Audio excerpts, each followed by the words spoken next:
സുഹൃത്തുക്കളെ, പ്രമോദ് പെരുന്നവണ്ണാണ്. ഞാൻ ഈ വീഡിയോ ഇടുന്നത് വളരെ ദുഃഖകരമായൊരു കാര്യം, അത് പറയാൻ വേണ്ടിയിട്ടാണ് ഈ വീഡിയോ ഇടുന്നത്. ഞാൻ ഈ അടുത്ത്, അതായത് ഇപ്പോൾ ഈ ഒരു 2 മാസത്തിൻ്റെ ഇടയിൽ 3 ആത്മഹത്യകൾ. അതിൽ സുഹൃത്തുക്കളുണ്ട്, എൻ്റെ അനിയനായിട്ട് കരുതിയ ഒരു പയ്യൻ.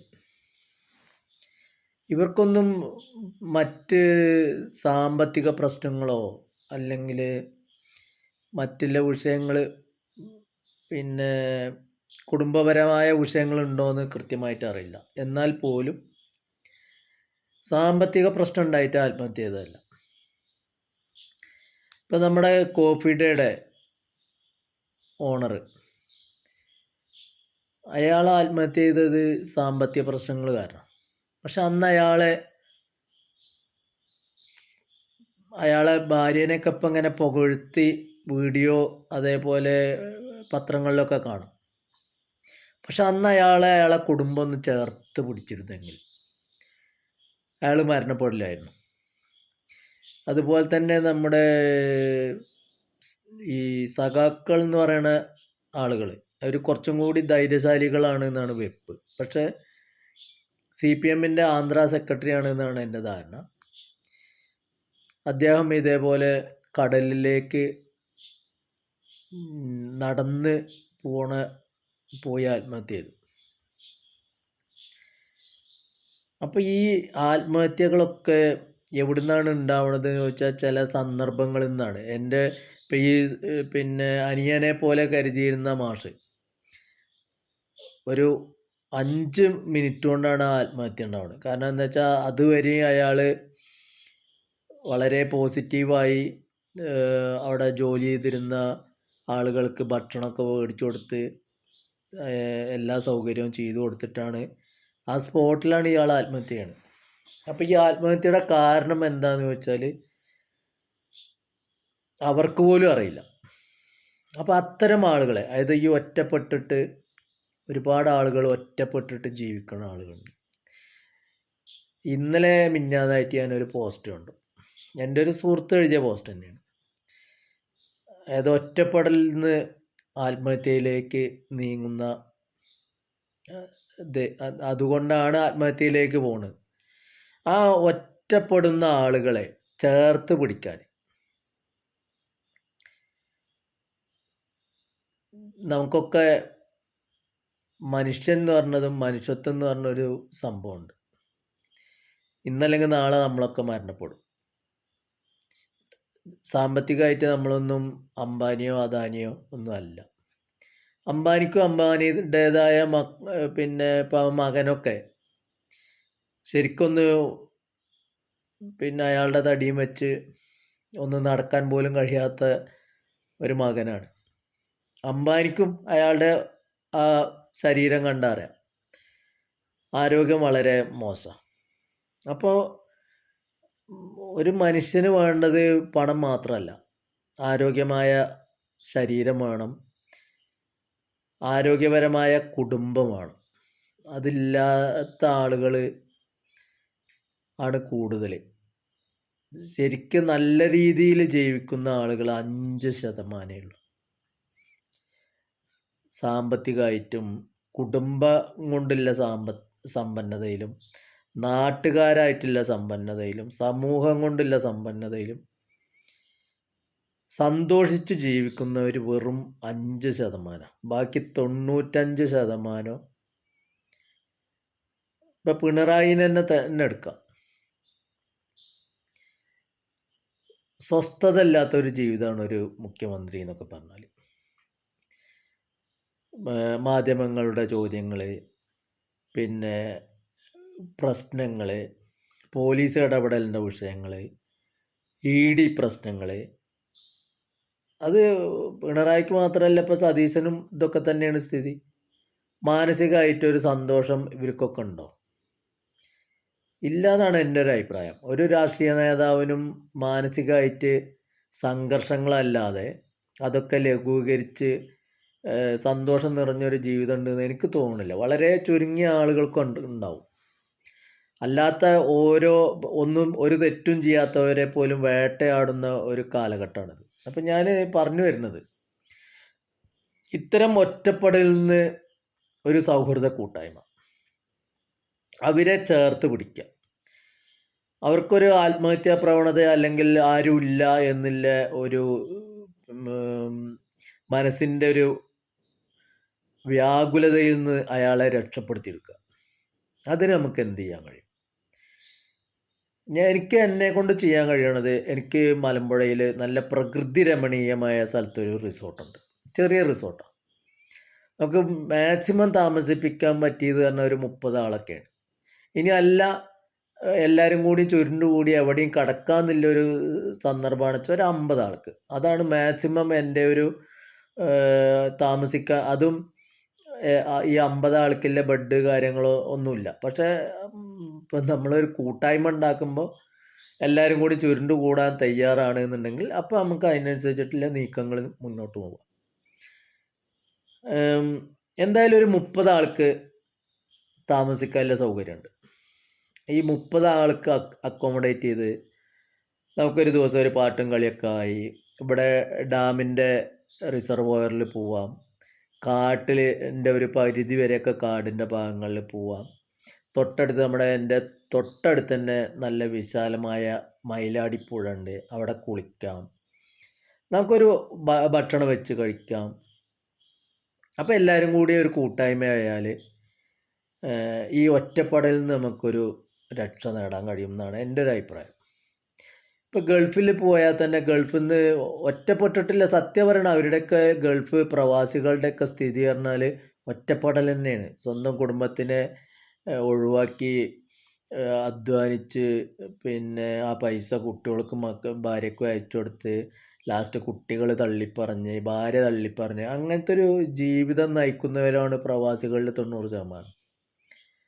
ഇതിൽ രക്ഷപ്പെട്ടു പോകുന്ന ആളുകൾ എന്ന് പറഞ്ഞാൽ ഇവിടുത്തെ കുറേ സർക്കാർ ഉദ്യോഗസ്ഥർ, അങ്ങനത്തെ ആളുകളാണ് സത്യം പറഞ്ഞാൽ കുറച്ചും കൂടി മാനസികമായി സന്തുലിതമായിട്ട് കൊണ്ടുപോകുന്ന ആളുകൾ എന്നാണ് ഞാൻ മനസ്സിലാക്കുന്നത്. ബാക്കിയുള്ള ആളുകൾക്കൊക്കെ അവർക്കെന്ന് വെച്ചാൽ ജോലിക്ക് പോയാൽ സർക്കാർ മാസം ശമ്പളം തരുന്നുണ്ട്.